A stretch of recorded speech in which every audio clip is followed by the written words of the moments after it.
Thanks everyone for joining today. I think this is going to be an exciting one. I like this topic. It's pretty cool. It is cool, and it's going to go. We got Thomas in here. We got a bunch of stuff to go over today. It's going to be cool. I like doing these more advanced widgets. They're fun. Hello, guys. We're back, and I'm excited to do this one with Thomas and Catherine on the timer widget, which is as Catherine mentioned briefly in that little pre-roll there, that it's a little bit more advanced, but it's not overwhelming. It's just step by step. You knock it out, and it's pretty straightforward. Okay, I think we're going to start with me sharing my screen, if I'm not mistaken. So give me one moment here.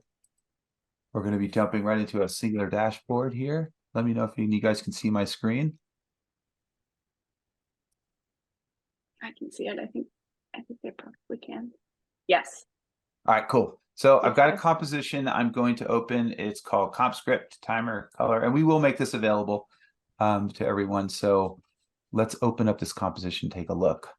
What we are going to build today, actually, wait, I forgot. We were talking about this earlier. Let's show the end product of what we're going to build.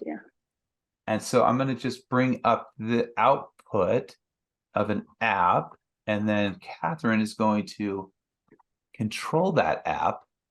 Yeah, I told you I was going to do that, but I don't remember where the file path is. Oh no! The app. I'm sorry. You know what's so cool? It's no big deal. I'm just going to put it up on another monitor here, on my second monitor. The dashboard's like, you can put so much stuff in here. So if you have a lot of stuff like us, you can get a little lost. But all right, bear with me here. Let's reset this. Okay, so this is what we're going to end up building as we make our way through this demonstration and find our way to Mr. Magical Thomas Molden and his incredible scripting prowess. So it's going to look something like this. I'm going to go ahead and start this. So basically, it's a timer. At the core of this graphic, at the middle of it, is the timer itself.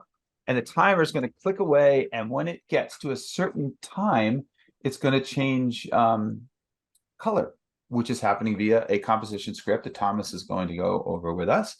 And after it does that, after it changes color, right there, it goes to red. Then when it reaches 45, in this example, 45 minutes, it's going to drop a subcomposition down. It's going to auto animate that subcomposition down, which is a pretty typical use case for a clock and score. In this case, for depending on what side of the pond we're on, it's either football or soccer. So today, let's call it football because it's more, I guess, European correct. Anyways, so enough of that. Let's jump over to this composition where, again, we're going to be showing you guys this. But before I'm not going to really dive into this. I really want to focus just on the timer widget itself.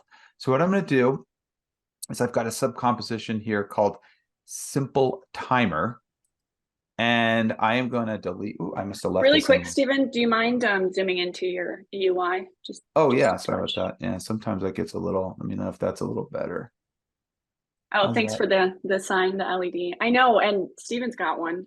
He doesn't have one in this location, but I moved my desk, so it's over there, but I will move it over here later. But anyways, really basic. I'm in a composition.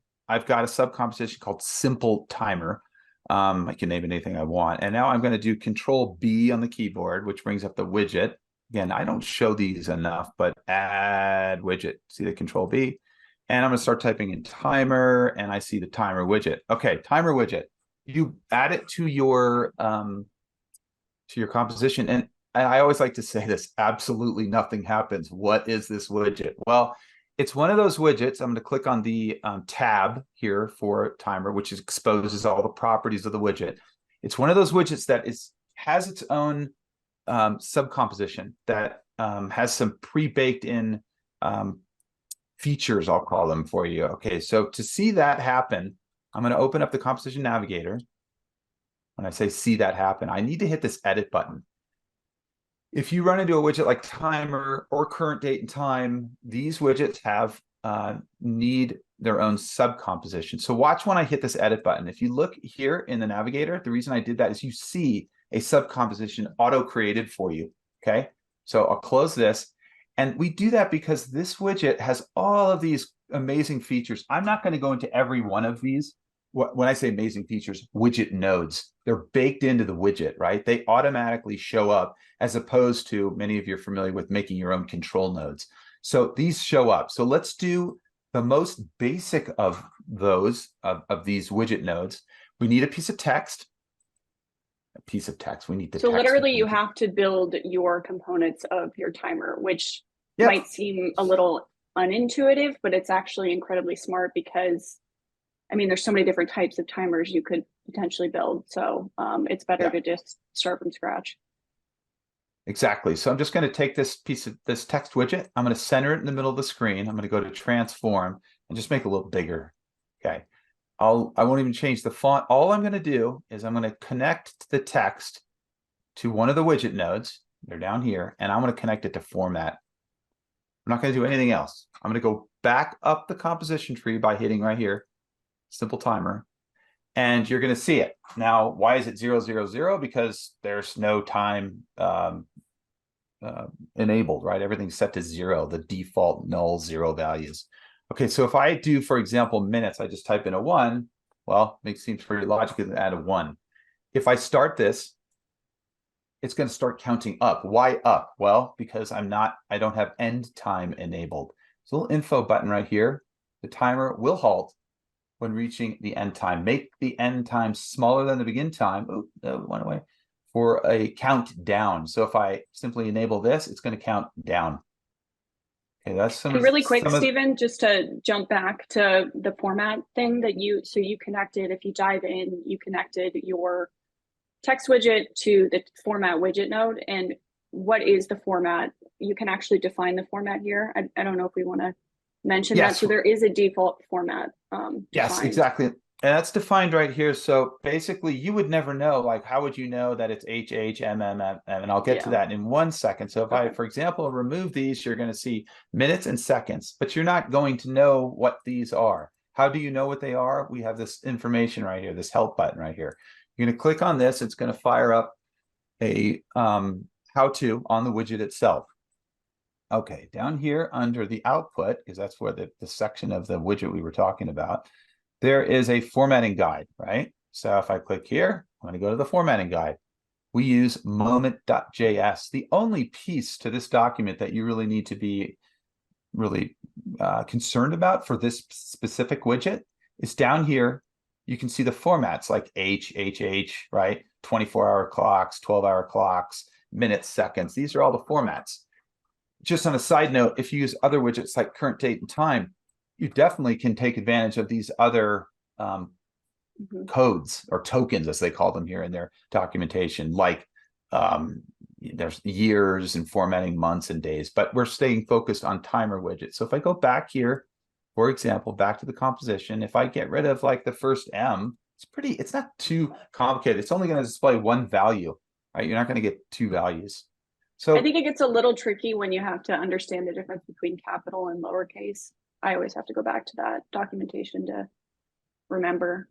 Exactly. And so, yeah, down here, again, if you scroll down, you see where it says age, it gives you, it says 0 to 23, which is 24 full hours. As the military time starts 0 to 23, that's 24 values.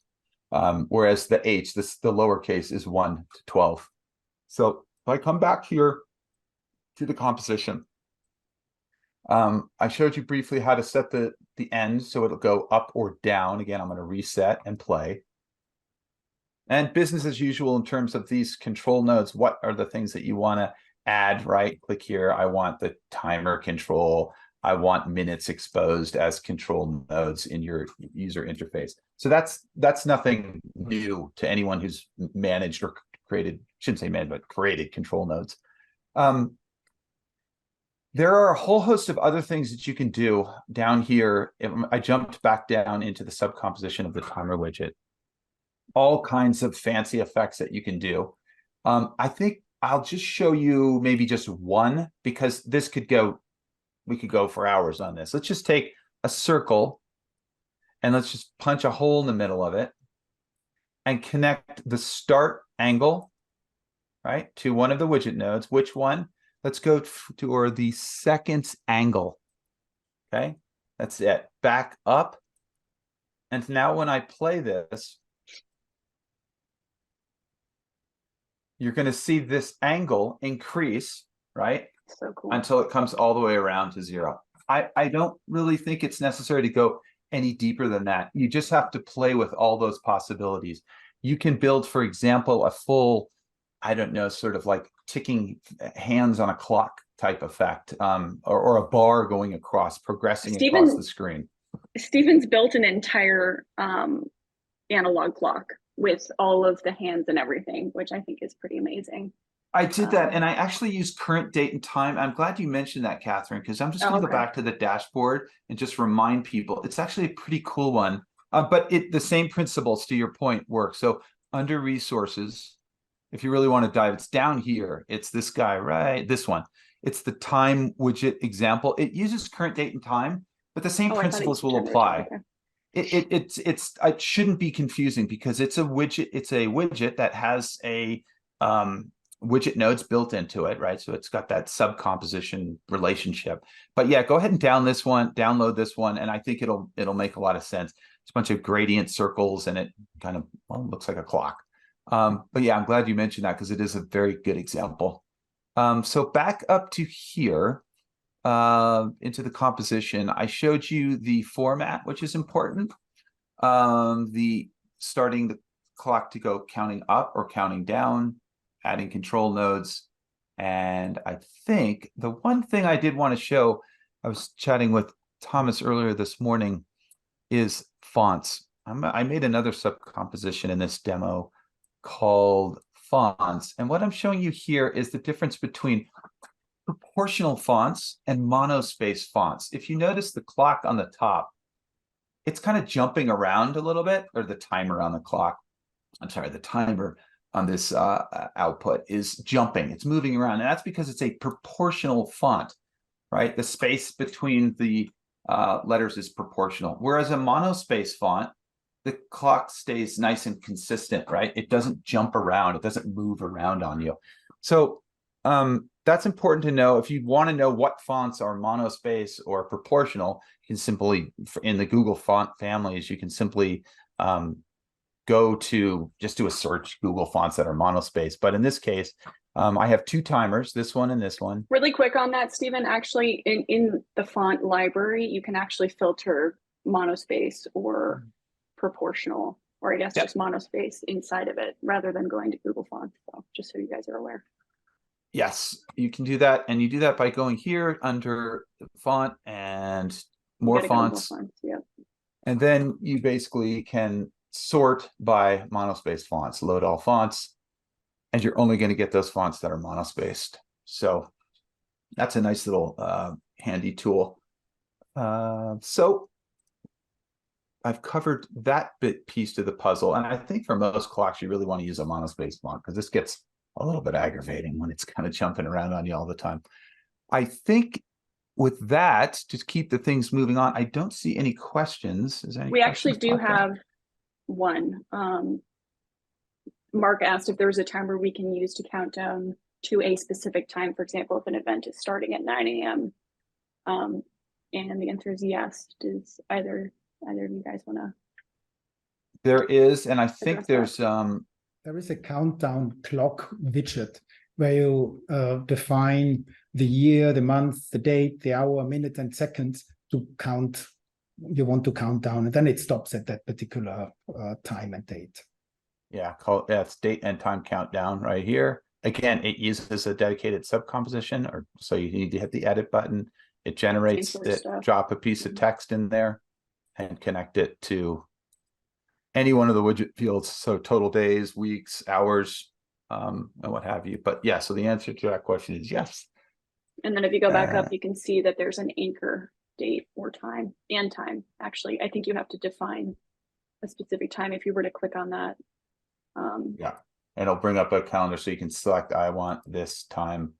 And time is further down on that. It was being clipped by the UI, but yeah, right here. There it is. Yeah. So, which is pretty cool. If you have a hard deadline on an event or like a product launch or something like that. Exactly. So let's come back to the timer. And I'm slowly working my way towards Thomas. We don't need to see this one anymore. Thomas is going to share his screen and show you the exact same thing, but now we're going to add a script. And again, I'm going to just show you, I've already built this clock, but the magic, if you will, the ability to turn this clock to a different color at a specific time will happen in the composition script. And then at another event, specific time, and again, in the composition script, we're going to trigger this overtime subcomposition automatically, right? So very quickly, we're gonna have the countdown displayed. It'll be moving. It'll be counting down. Here, we'll actually start it here. I'll give it a minute. I'll give it like 2 minutes. So it'll be counting, and when it hits a specific time, it's going to turn color. So Thomas is going to be talking to, or the script will be talking to this timer background. What's going to happen via the script is exactly what I'm doing here manually. It's going to do something like this, right? Mm-hmm. And then when the clock hits another specific time based on the script, it's going to do this. So I think that's enough to set the table for Thomas, right? So now we need to do that here. So I will stop sharing my screen. And I'll prepare for sharing my screen. And while you're doing that, Thomas, I'm just going to share with you guys what this template library template is, so you can follow along or, you know, dig into it after. It's completed, by the way, so when you actually go into the script, everything is working as Thomas is going to build out here. Do you see my screen? Yes. Okay, and I hope it's the right screen. Yes. Okay, so what I have here is Steven's composition, which he built with the countdown and the sub composition that we're going to trigger, and the timer widgets that's exposed with the timer controls there. What we also have here is the timer background, which is this element, and we change the color on this timer background. The timer widget is one of that widgets that's creating custom messages. The Google Sheet widget is another one. So what are custom messages? You can see them when you run the timer widget and just click F12, open the browser debug console, and you'll see how messages are produced by the timer. When I click the pause button, so we can look at each of those and just open them to get a little bit more of information there. So first what we see is it's a custom event. Then there are some parameters, and within the parameters, we see the name of the widget, it's timer, that's what we have up here. And there are a lot of data which are there. One of these data properties is the time that's counting up. And I opened the package number 19, so we're now at 24. When we look at the last one down here, so we'll see that the time is at 24. There is even more information when we look at the entire payload that this custom message provides. This includes the formatted string, the hours, the hour angles, and all the properties that Stephen showed earlier before that you can select and link widget properties to in the timer widget composition. Okay, so let me close this here and now have a look at the composition script. So I open it here when clicking on this little icon. I prepared a very little basic script so that you don't need to watch me typing everything. This script contains the widget object to the timer widget, which is this one. Then we have another widget for the timer background, which is this one, which we're gonna then show. And of course, we need the overtime sub-composition that we want to trigger, which I have here. A good resource to get started with composition scripting is the developer portal. So there you'll find an introduction to composition scripting, and also within the cheat sheets, all the details and composition properties or widget properties that we gonna use here. Like one of the composition methods is to find another composition.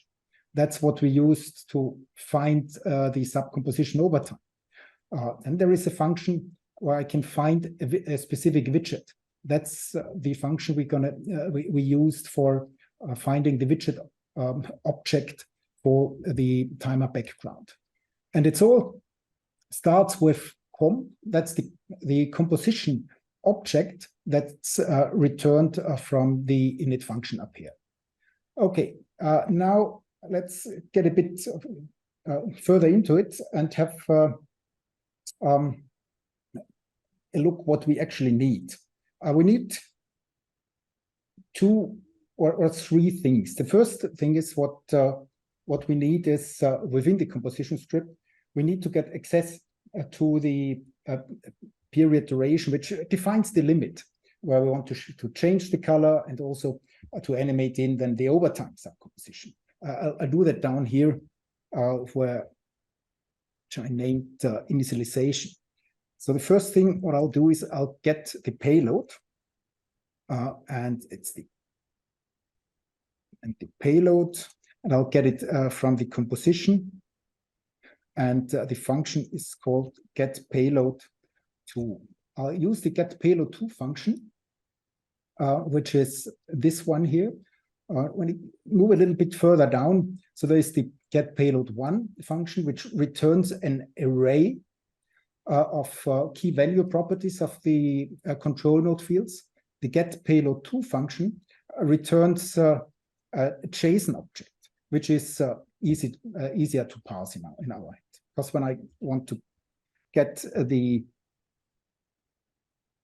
period duration, let's call it period duration, then that's my payload, and what I need is the ID of that field, and I'll always find that within the payload model, and I recommend you always having a look there, because this ID can be different from the name that's presented for where am I? That's presented to the, oops, let me just copy this again, Control copy, and then I'll paste it. Now I got it right.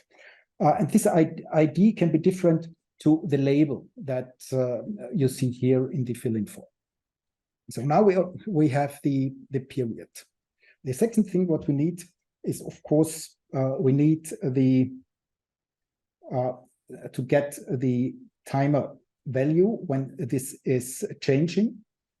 Now the timer is running and I don't get any callback here, because this is something we need to add. And the callback to read the timer message is called, well, the timer message or the message listener. So it's more generic, because there can be more sources that create custom messages. And what I'll do here first is I'll just add a console log so that we see the parameters that are returned by this message listener. So I'll add it down here. So this little piece of code here, this just verifies and checks if the message is sent from the countdown subcomposition. Because messages and listener events, they are propagated to the parent of subcompositions until you define the stop propagation function. Okay, now let's do exactly the same. So we have our console log added there. So when I run the timer and look at the console log, so we see the messages coming in. When I just pause it, of course, then it stops. And again, we'll see the message parameters. They have data, and within the data, there is our time, and that's what we want. So there we go. So I don't need that anymore.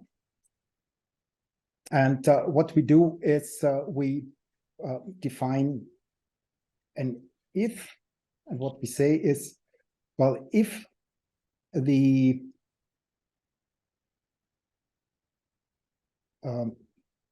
I'd say, yeah, we can make it a little bit easier. Let's introduce another function, and first say that we say that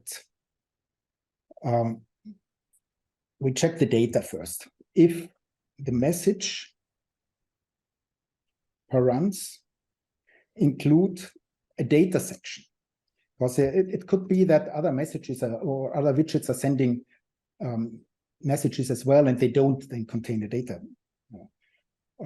object. And we also check if the params data has a time. Then what we'll do is we set the timer background color. Okay, and what does this timer background color function need? It needs to know the time, which we get in return from the timer widget.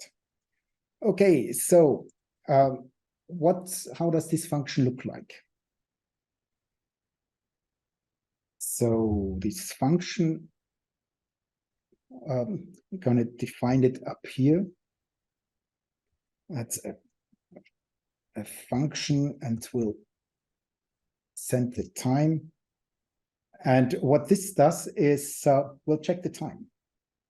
If the time is bigger than the period, which we define here, and you can define this period duration in minutes or in seconds, just need to take it then into account when you compare the values.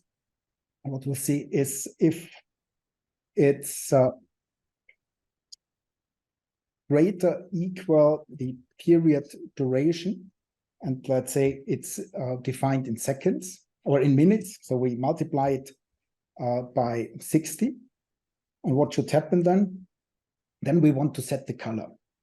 So how do we set the color? Let's define the color. If the color is, or if the time is above this period duration, we choose the highlight color. So, and then if it's not above that, then we just define the default color up there. Okay, so now when we enter this function, color is the default color, and if we reach the period duration, we change to the highlight color. And now the only thing we need to do is we need to set and change the color of the timer widget. So how to do that? Well, we can look at the widget object, and the widget object provides a get payload function and also, of course, the set payload function to set widget properties. Now, each widget has different properties. A text widget, like the example here, has different properties than a rectangle, for example. So how to find out the properties of our rectangular background? That's actually pretty easy. Just go here to the Widget Explorer. And the Widget Explorer shows all widget types that are used in a composition. And then you can select the rectangle, and I'll see all the IDs which are down here. The rectangle widget, it has a fill gradient. When we look at the text has a color. So the rectangle color, we can set it with the fill gradient. Okay, so that's something we need to know. And then we set payload. The set payload function, it takes a JSON, and so we say that's the field gradient, which we're going to set, and we just assign the color to it. I always use this button to style and to format the text properly. Okay, so that's already pretty good. So now, how do we test that?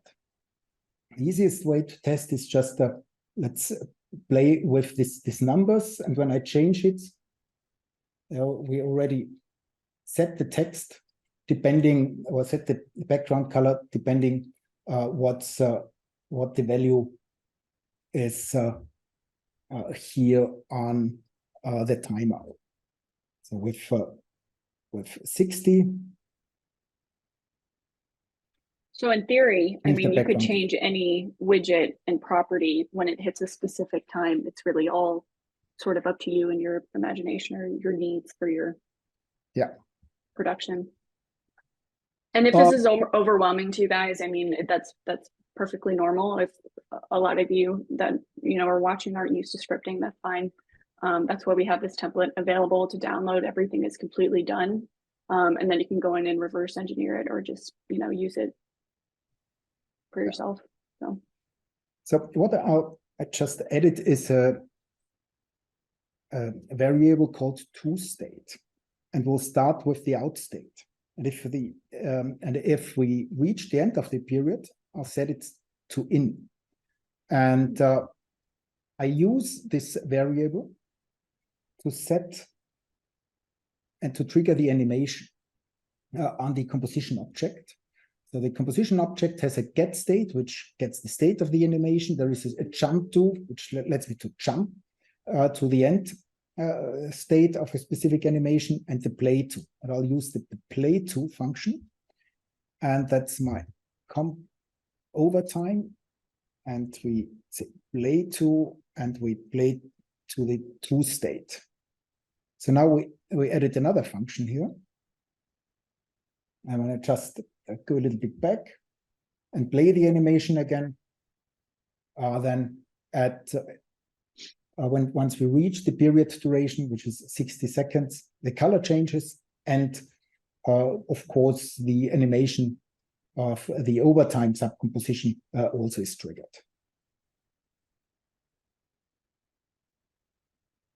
There we go. Nice. Okay. So if you roll it back, Thomas, I have a question about this. If you roll it back, how does it know to take it back out? You don't need to do an if else statement or anything. Oh well, if I just roll it back, this is quite easy, because what I'll do here is in these two lines I'll set the default values for the color, which is the default color, that's blue, and the default state of the subcomposition, which is out. And only if these values, if this condition is true, then we set the highlight color or the instant.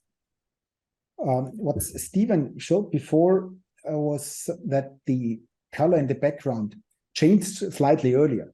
Of course, we can do that. So the way to do that is then just split this two conditions for the color and for the toState. What I'll do is, let's add an offset there, and I'll just add a fixed offset of 10 seconds, which means that when that 10 seconds before the period duration is reached, we already changed the color. So that's what it does. Oh, actually, I just see that I didn't zoom in. So hopefully you might see that now a little bit better. Okay, so let's go a little bit back to 43. And when I start the timer from 43, we'll see that at 50 seconds or 10 seconds before the period duration ends, the color changes, and then at the period duration will animate in the overtime. So that's basically it. And And now we are almost done. Because And then we have a couple questions we can dive into once you've completed. okay, just one thing. When I change the period duration to 4, and I just play that again, it doesn't take this period duration into account because we only read this payload at the very beginning. So let me just quick add another listener, which is the payload changed listener. With this payload changed listener is called every time when the payload on that subcomposition is changed. Just let me remove this comments, and what we do is we'll take this function and we'll assign the new period duration in this callback again, and with that, and when I do that, let's say now it's 4 minutes, and when I start it again, or actually 2 minutes at 1:50, the color changes, and at 2 minutes, the overtime is animated in. Cool. So this is the final state it's in. I think the template that we uploaded for you guys to download for free.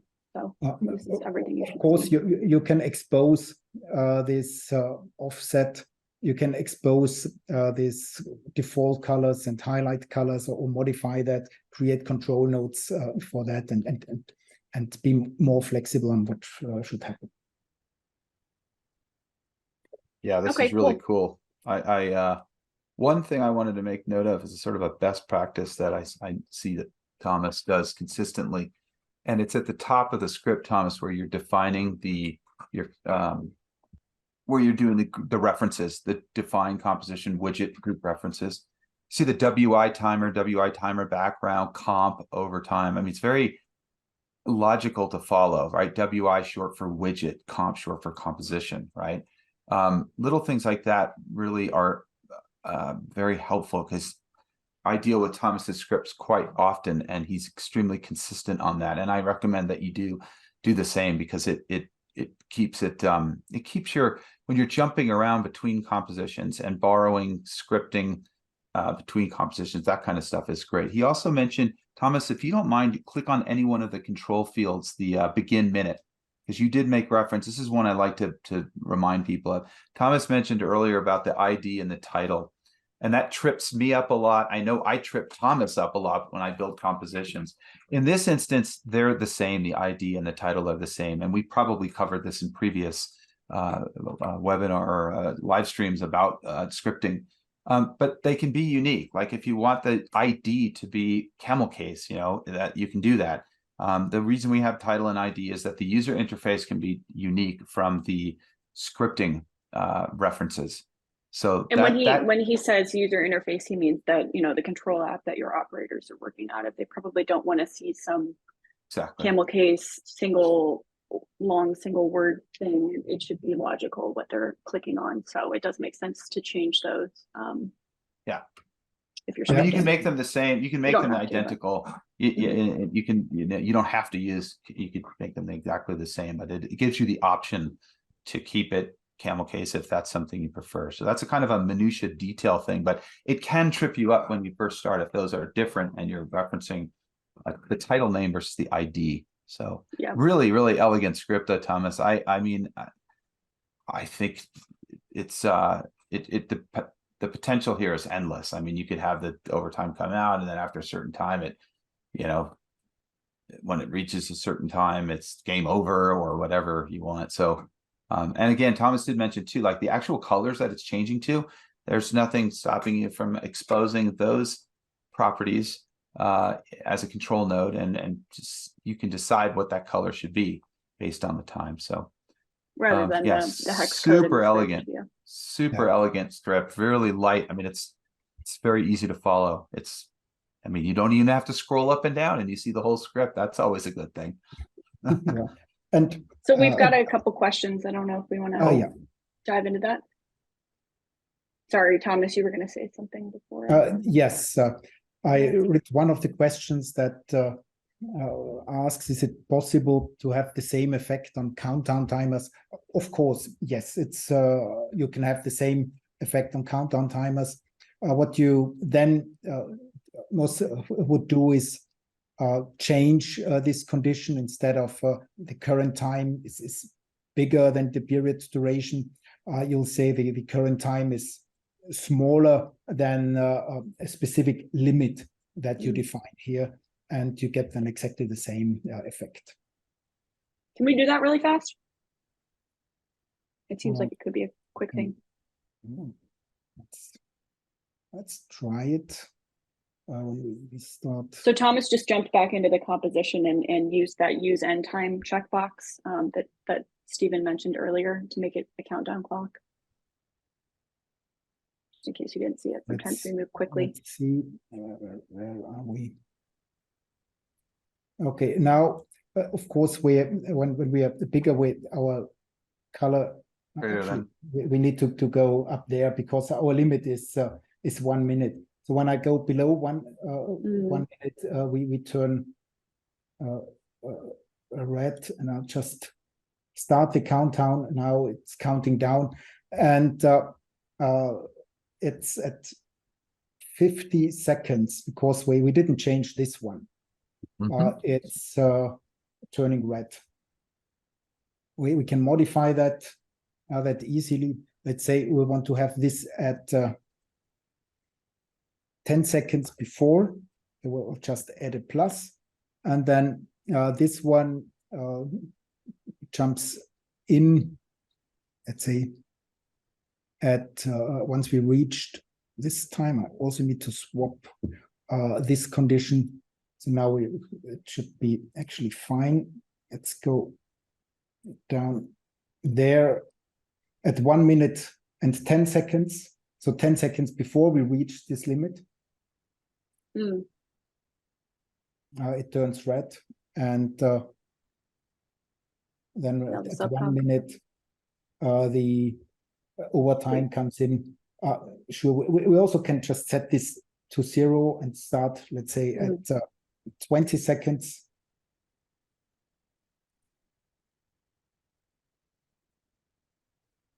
Yep. Super cool. Yeah. So some of this stuff is obviously a little tricky. You guys can feel free to submit questions to support, and we're always willing to help, to a certain extent with your projects. We do have another question, or maybe a concern. The only thing that worries me is not having much programming knowledge to be able to create this sort of stuff. And this is from Hermes. Is that how I say your name? I'm sorry if I'm butchering it. For soccer, because he says that it would be super useful for soccer. So yeah, I mean, I get it. I could see how if you don't have programming knowledge, there's a lot of areas you can trip up on, and that's why we made this template sort of available for you guys. But like I said, you can reach out, and Thomas is always very helpful and support with this sort of stuff. So do you guys have any thoughts on that? I would say, as a non-scripter, I call myself a hack scripter. I take a lot of scripts that Thomas takes and Suzanne, and I'll modify them and stuff. Is take it one piece at a time and comment out sections. Don't try to change multiple places in a script, even one that's as simple as this. It's smart to just make one change, get that working right, save a revision, so you can always roll back. In the composition, you have your revisions, just one piece at a time, and then work your way. Because if you're changing in multiple locations before you save and execute, you don't know where you've made your error. I mean, you do, and the script will tell you what line is, but start with small little bits and pieces. And this is a great example because you have to, and it is a little bit more advanced because you're listening to messages that are coming back. You're listening to those and then responding to those in the script. So one piece at a time. And there are other good references in the template library of scripts. So this one is a really cool one. Whenever you're listening to events, it's pretty neat. Yeah. And there's nothing stopping you from copying this subcomp from this composition and pasting it into your own. It should paste in this script that's bound to this graphic. So it would work. I mean, you just need to make sure that you have the exact same control nodes set up. I think the control nodes copy and paste as well. But just make sure everything's in there when you paste it. And then you can just modify things as long as you're not modifying what's scripted. I mean, you can, it's just. There are instances, that's a Possibility to very break good point. It's a very good point. I would say that when you do copy a subcomposition that has a script and you take it over to another composition, if it doesn't paste the subcomposition, you might want to refresh the browser and then paste it. There is some instances in which it will what's saved in the clipboard is not correct. So you just refresh the composition, then paste. Most of the time it's fine, but I've seen that a little bit of a gotcha. This looks great. This is really cool. I didn't realize you guys had multiple there's multiple subcomps in here. So the one you would be copying is, what is it, countdown? Yeah. One, the first one on there. You'll see when you get in there what's inside. I copied it now. I also have refresh that. Then it also loads the entire subcomposition, and I have two Perfectly fine, yeah. compositions there. There we go. And because we didn't really create a composition revision, it starts at 0, but that was easy because all the naming conventions are the same. Mm-hmm. Just so you pasted that before the script. Okay. Yeah. Cool. And now the second one. Let me just change the begin seconds. There we go. Now we have this one working, and the first one is working down there, and that runs independently. Great. Super cool. Does anyone have any more questions before we Do I see wrap up? any up here? I don't think so. Well, thanks everybody for watching. I think we covered We everything. do have one. Oh, yeah, support in Spanish. Unfortunately, we don't have any Spanish team members, but we do have Google Translate for support on chat. And we do our best. Sorry that we don't speak Spanish, but it is something that we need to probably consider.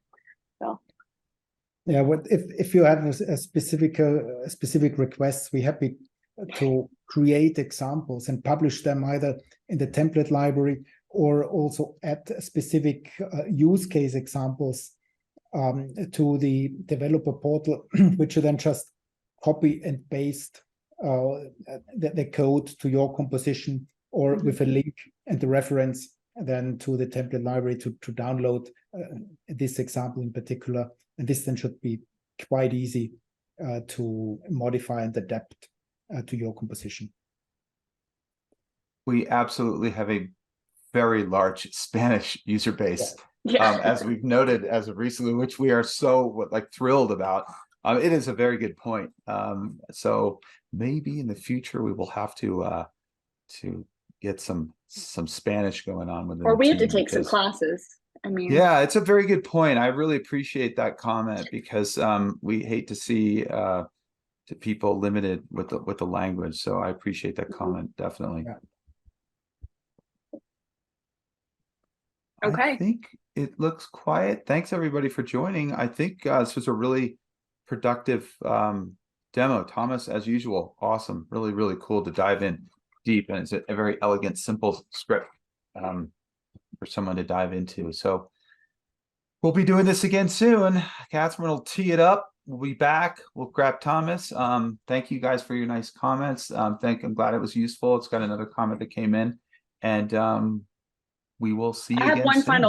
I do have one final thought. If you guys want to send requests for what you want us to cover in these webinars, just email webinars@singular.live, and we will listen, because sometimes we just have to come up with something that seems popular in the support portal. But if you're here, please let us know what you want us to cover. So that's Absolutely. Good comment.